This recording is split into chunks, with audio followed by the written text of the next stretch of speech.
Olá pessoal, tudo bem com vocês? Espero que estejam bem, hein? Vamos lá para mais uma aula da área ambiental, não é verdade? Nós vamos estudar hoje, pessoal, a parte da legislação ambiental brasileira. Como que a legislação age para a proteção do meio ambiente, tá certo? Então vamos lá, conosco, vamos ver. A legislação brasileira, pessoal, ela está na Constituição e diz que o meio ambiente, ou é o meio onde nós vivemos, é o uso comum de todo o nosso povo. Isso quer dizer que é uma riqueza, o meio ambiente tem um valor, é uma riqueza muito grande socialmente, né? E muitas vezes é impossível transformar esse valor em quantidade de dinheiro. Quanto que vale, por exemplo, uma cachoeira dessa aqui? Quanto que vale uma cachoeira dessa daqui? Então, são valores que não são quantificáveis, não é verdade? Então, por isso que a legislação ambiental ela é muito importante para a preservação desse bem que não tem custo. Bem, ele tem interesse meio difuso, né? O meio ambiente, por ser de usufruto de toda a comunidade, a Constituição Federal ela impõe que todo o poder público, seja estadual ou municipal, e a coletividade, ela deve defender, preservar para as nossas futuras gerações. Então, olha bem, os seus filhos, os seus netos, para terem um bem, para terem um meio ambiente saudável, nós precisamos fazer o trabalho hoje, né? De quê? De defendê-lo e preservá-lo, né? A Constituição de 1988, ela diz no seu parágrafo 1 que é incumbência do poder público, seja a prefeitura, seja a parte de Estado, seja a área federal. Primeiro, preservar e restaurar os processos ecológicos essenciais. Tá certo? Qual que é o processo ecológico essencial? Nascentes, rios, lagos, diversidade, florestas, não é verdade? Preservar a diversidade e integridade do patrimônio genético, para poder manter essa parte genética. Definir espaços territoriais a serem protegidos. A gente tem que, a prefeitura, o Estado, a área federal, ela tem que definir o espaço que tem que ser preservado.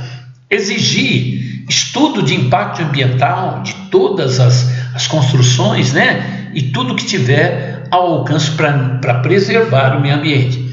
Controlar o uso de métodos e técnicas que comprometem o meio ambiente, né? Instalação de indústrias que não seguem a parte de controle do meio ambiente.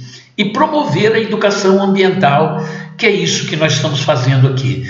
Educando ambientalmente as pessoas para terem palavras, terem opiniões, para poder participar de todo esse processo. Tá ok? O parágrafo 2 diz o seguinte: obrigatoriedade de PRAD, esse é aquele plano, né, para a exploração de recursos minerais. A gente tem que ter essa obrigatoriedade. Sanções penais e administrativas para pessoas físicas ou jurídicas que lesivas ao meio ambiente. Florestas, matas, Serra do Mar, Pantanal, zona costeira, são patrimônios nacional, então a gente tem que preservar. São indisponíveis as terras devolutas dos estados.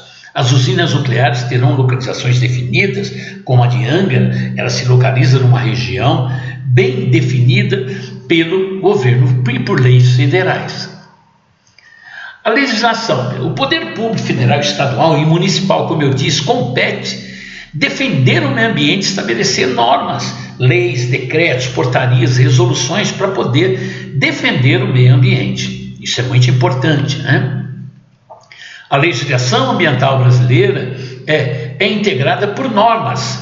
Quais são essas normas? Criam direitos e deveres do cidadão em relação ao meio ambiente. Para a água nós temos o CONAMA, para outra área, toda do meio ambiente nós temos aplicações de normas, ISO 14000, não é verdade? Muito importante. Criam instrumentos de proteção, criam normas para o uso de um bem ambiental como água e solo, como é a ISO 14000, que nós vamos estudar também.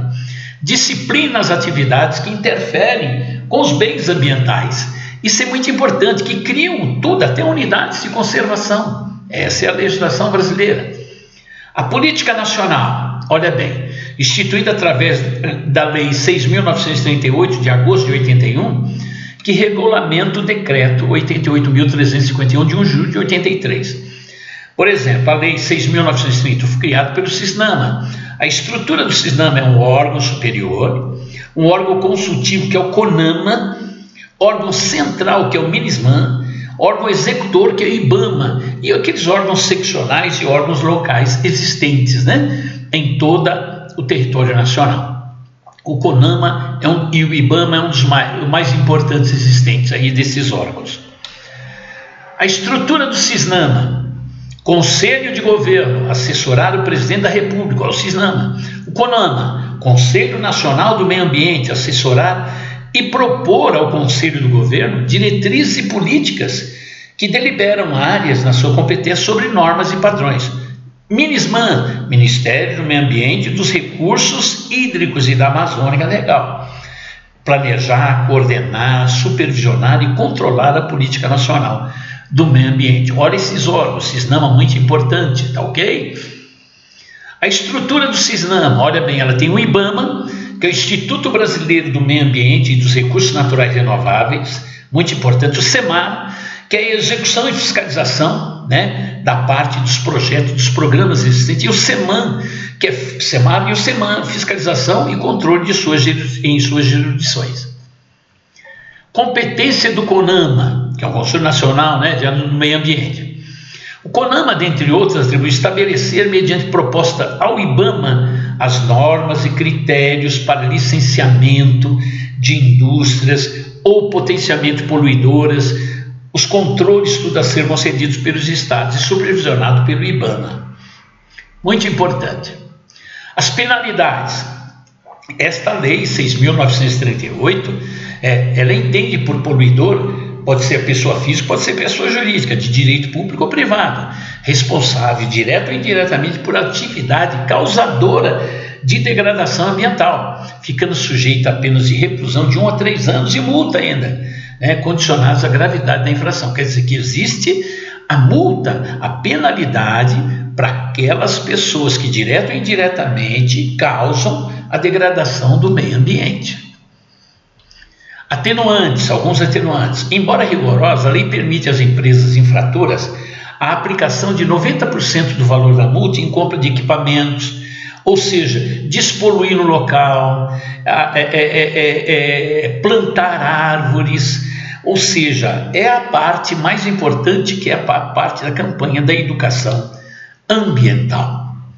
As condições atenuantes: menor grau de compreensão e escolaridade do infrator, né? Se ele não tem essa escolaridade e não entende que ele está degradando, ele vai ter um atenuante: arrependimento daquele efeito causado, a comunicação prévia e a colaboração com os agentes carregados de fiscalização no meio ambiente. Porque tem empresas que não colaboram com os fiscalizadores, escondem, né? Ou seja, aí é pior, né? As condições agravantes, reincidência. Se você reincide naquele processo de poluir 1, 2, 3 vezes, esse é um agravante. Extensão da degradação ambiental, se pega muitas áreas, né? Dolo, mesmo que eventual, ocorrência de efeitos sobre propriedade alheia, a infração ter ocorrido em zona urbana, danos permanentes à saúde de todos aqueles da comunidade, infração atingir área sob proteção legal. Olha bem, se você tem uma área que ela é protegida e você poluir, nossa, é um agravante muito grande dessas multas, não é verdade? O emprego de métodos cruéis na morte e captura de animais também são condições agravantes. Licenças ambientais são instrumentos de defesa do meio ambiente. A gente pensa, né, que uma indústria vai se instalar em um certo local, ela precisa ter essa licença, que é do IBAMA e do CISNAMA, não é verdade? Em caráter de quê? Para ele saber como que vai ser a localização, a implantação, a operação das atividades, tudo isso. Então, se você estiver numa empresa, ela vai implantar o novo processo, precisa saber quais são os resíduos, como que a gente vai tratar o meio ambiente, como que nós vamos disponibilizar, não é verdade? Então, essas, muito importante, tá? Um abraço para vocês. Na próxima nós vamos estudar a ISO 14000, tá? Que é sobre a parte de leis ambientais, de normas específicas ao meio ambiente, tá bom? Um abraço.